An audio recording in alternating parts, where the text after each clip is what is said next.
Hey there, welcome back to lesson 2 for our month on dealing with comparison.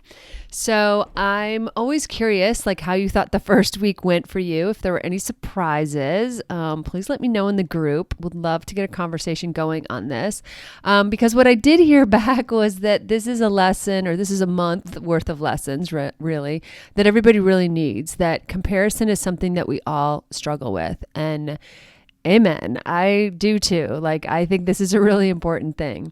So today we're going to focus, as promised, on recentering our focus back on our own journey, which in short, I should just have called this eyes on your own paper, right?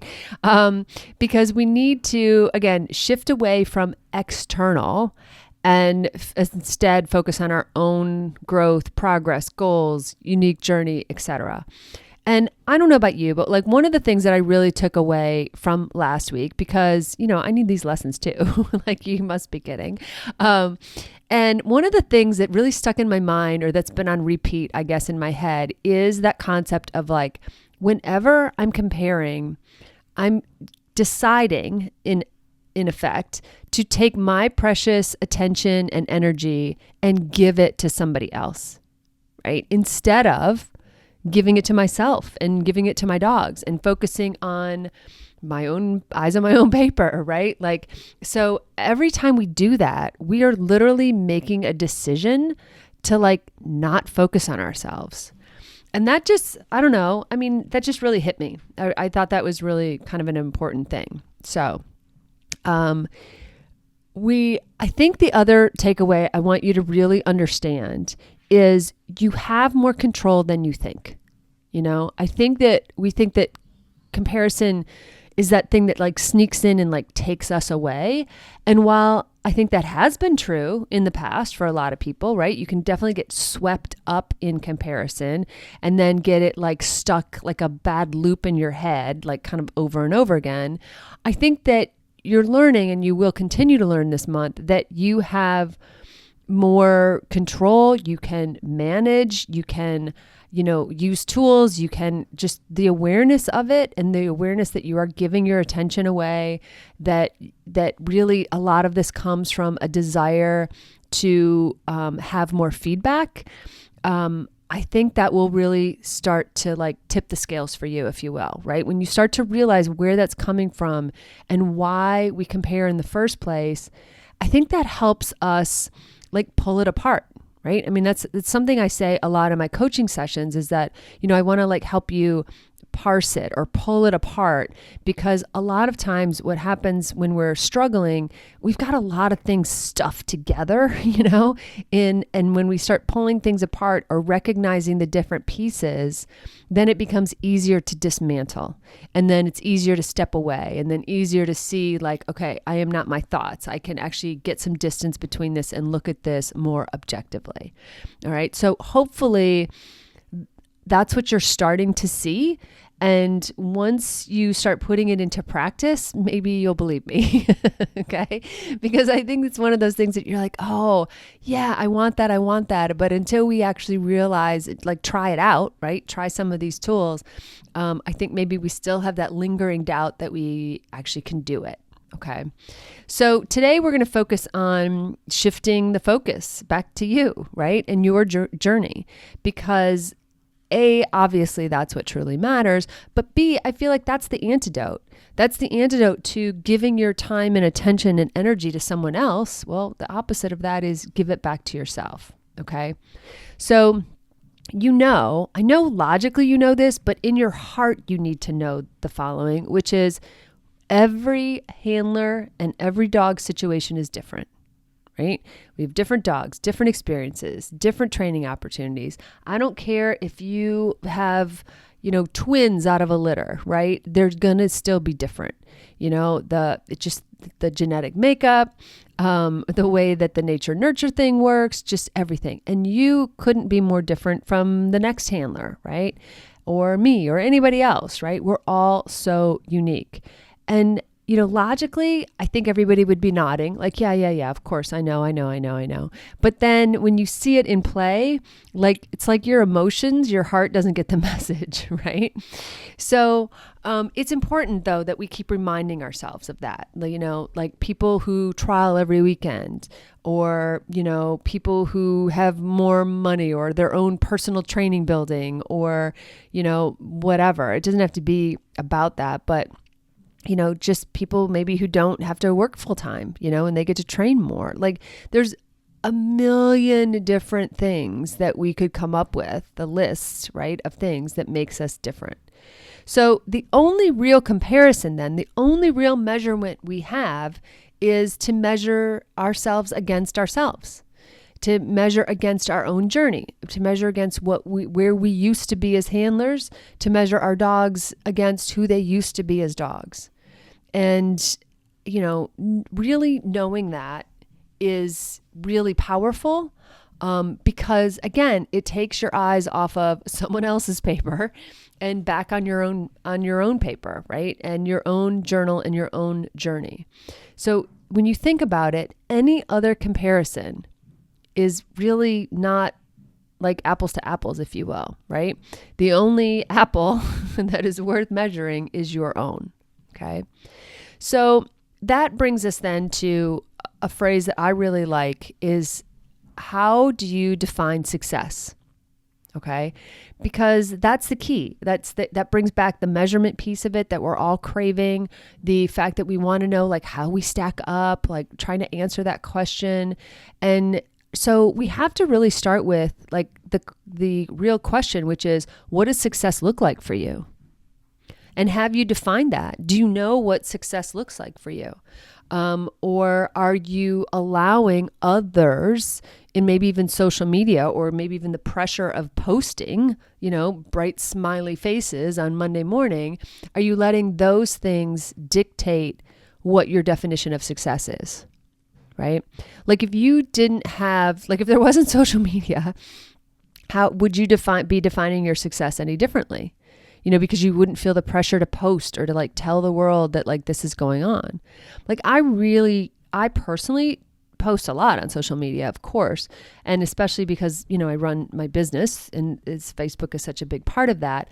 But if you really pay attention to my personal page, I really don't post that much about my dogs. And every once in a while I will. I feel like, sometimes I feel like I post for my breeders and my co-owners and stuff like that, because I know they're happy and in my corner and proud of their dogs, and they want to see that. But for the most part, I really keep most of my stuff to myself, and I choose to post on other things. And that allows me to define what success looks like for me. And I really think that's important. I will ask coaching clients all the time. I will say like, well, what does success look like this weekend, or, coming up to this big event, or, at Westminster, or at the Open, or, wherever you're off to. What does success look like? And when we ask ourselves that question and truly sit down and answer it, then we start to realize, well, success is more than just the outcome, as we talked a little bit about last week. We can start setting, more process-driven goals, rather than outcome-based. We want to improve as a handler. Maybe we even have a vision of ourselves, right? To be, a type of handler. Maybe we want to handle like somebody else, right? That we found for inspiration. That's good comparison. And so, wanting to improve my connection is much more doable, but also much more meaningful to me personally than, I have to, cue 4 times this weekend. Right? So I think that when we figure that out, we start to just measure everything differently. And it starts with defining what success looks like, or what, maybe it's not even success. Maybe that's the wrong word. Maybe it's progress, what progress looks like, and how we satisfy our craving for measurement, right? How we satisfy that need to know how we stack up. And again, the only real way to do that is measure yourself against yourself, okay? Against where you were. Okay, so then that means that we have to develop or build like a mindset, like a habit almost, really it's almost like a mental habit more than anything of like what I'm going to call self-validation. Okay, so that everything is turned inward instead of looking externally for validation. So external validation looks like ribbons and social media likes and titles and qualifying for this and that and the other. And, it looks like outcome goals, right? But it looks like, it almost looks like the pressure that I know a lot of us feel to, tell everybody how your weekend was, right? That is external validation. That's looking for the validation, the measurement, the how do I measure up by looking at others. And remember, you're not ever, that's never going to be a true measurement because you're looking at someone else's highlight reel. Okay. That's my favorite way to say that. I know there's other way to say it, but you're looking at everybody else's good days, right? So internal validation then is, pride in your effort. Just knowing that, if you're struggling, for instance, with ring nerves, that's not like an external thing. Like people might not even see that you're A, struggling, or B, that you've gotten so much better. That's knowing what improvements you're making. That's doing the work and logging in your journals or planners or wherever you're writing down even just a couple words of like how you felt that day and how, you didn't feel as nervous. And I love hearing that. I love, handlers coming back to me and saying that like, oh my God, like, I get more, now I know the difference. I get more excited than I get nervous anymore. Right. Or, I'm so proud of myself that I pushed myself to do, XYZ this year, really got out of my comfort zone and pushed myself to grow. Those are internal validation. Those are internal metrics, even when we're talking about measurement. That all takes place on the inside or on the inside covers, but the covers between your journal, right? So, obviously, I love to journal or love to tell you to journal. And, even if it's just jotting down a note or two in your planner, because remember, if you're comparing yourself against yourself, you're going to want to know in 3 months where you were today so that you can properly measure where you are 3 months from now. Okay. You can't do that correctly if you can't look backwards. All right. So it's really important.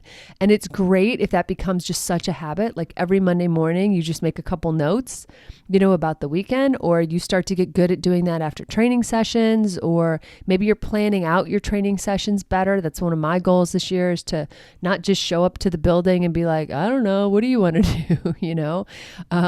But that I'm really being more deliberate with my training. Okay.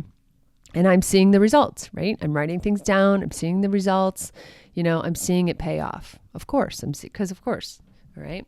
So remember too, is that in this whole thing, you're treating yourself because your self-talk's going to creep in, but you're treating yourself like you would treat one of your students, a friend, what have you. Because it's not just about the mistakes, it's about the progress. And it all goes back to how you're defining success is then how you are going to measure yourself. Because now you have a stick, if you will, against which to measure. All right. Okay. So for homework, I want you to start getting in the habit, start building the habit. And the habits get built like one day at a time, right? So start building the habit of writing some of this stuff down. Okay. And one of the first things I want you to write down is list 3 ways your handling has improved over the past years. Write them down. And if you have 5, write down 5, write down 10, but it's got to be at least 3 ways that you've improved as a handler this year. And if you want, go ahead and do the same thing for your dogs of how they've improved. It's especially helpful when you have young dogs and they might be frustrating you from time to time. It is nice also to write down some progress and to start to see that and to start to really feel that. And hopefully this involves you writing in a, like having a journal that is just maybe for this purpose, right? I now have like one of my dogged journals is reserved just for training. And I write down training plans, I write down training progress, frustrations, but it all goes in there. And I'm, when I have lessons and I write down the feedback from the lessons, like it all goes in that one place. And that makes it much easier to flip back and see how far we've come, right? So the other thing is now this week, just like I asked you to like build awareness last week, I want you to keep up with building that awareness and catch yourself when you compare this week. But now I want you to reframe it with how am I doing compared to me, to myself, and I 6 months ago. Okay, so now when you're looking outward and you're seeing that outward and you're wanting outward validation, you're wanting outward measurements, you're looking at someone else, you're comparing to someone else, you are or not where they are or whatever. Instead, stop yourself and ask yourself, where was I 6 months ago? How am I compared to that? Or 3 months ago? Like whatever it is that you can do, just can't be last weekend because that's not far enough to look back. Okay. And if you can get into the habit of reframing that, you will start to notice other people, but not give them your attention. Okay. And I think that's an important difference. If you haven't heard me talk about this before, noticing is like you're driving down the highway, there's a billboard, you notice the billboard and you're like, oh yeah, it's a McDonald's billboard, and you keep driving. Giving your attention is noticing the McDonald's billboard and being like, what exit is that? Like, oh, exit 42. Like, okay, time for French fries. Like, I got to get off at exit 42, right? That's leaning in, give it your attention, planning out, really buying into that billboard. There's all kinds of billboards in our lives, right? We can notice them, but not give them our attention. So that's what I want comparison to become for you, something you notice, but then it doesn't really get your attention because you know how you're measuring. You know where your journey is. You know how far you've come. You know what your path is, and you are devoted to it. You are devoted to your journey, okay? Not someone else's journey, right? You're not invested in someone else's, how they're doing. You're invested in your own. And every time you see yourself turn to external things for measurement, validation, etc., I want that to be almost like a handling cue that like, oh, I'm doing it again. Time to turn internally. Time to turn to my dog. Time to look at, how far I've come in the last 6 months instead of giving my attention to this other situation. Does that make sense? So when we do that, we start to build that muscle, because right now for a lot of us, the muscle that we have built is to look outward, to look at others, to compare, to look for external validation, to look for external measurements, to, hope that one day our instructor is going to say, you're the most brilliant student I've ever had, right? And you and your dog are so far ahead. That's what we want to hear. We probably will never hear that unless you pay your instructor a whole bunch. I don't know. Just kidding.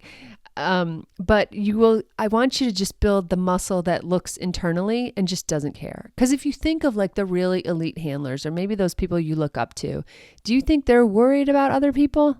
Like, do you think they're falling into comparison traps left and right? Like, no, they've got bigger things that they're working on. And that's what I want for you.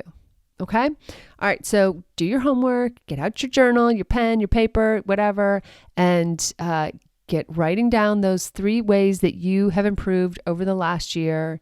And definitely when you catch yourself comparing this week, I just want you to reframe it, see how you can get your eyes back on your own paper and look inward. And the other thing, the bonus would be, is like, think about when you go into the weekend, what does success look like? Like, just ask yourself, even if you're on your way to your trial right now, great, what does success look like this week? How will I know I've had a successful weekend? Because without knowing ahead of time, you will default to external or outcomes as your measurement because you didn't set up anything else, right? You didn't say like, oh, I really want to work on connection, or I really want to work on this skill or that skill. Right? Like if I were going into the obedience ring this weekend, I would say, I really want to see my dog's stamina for healing improve. Okay.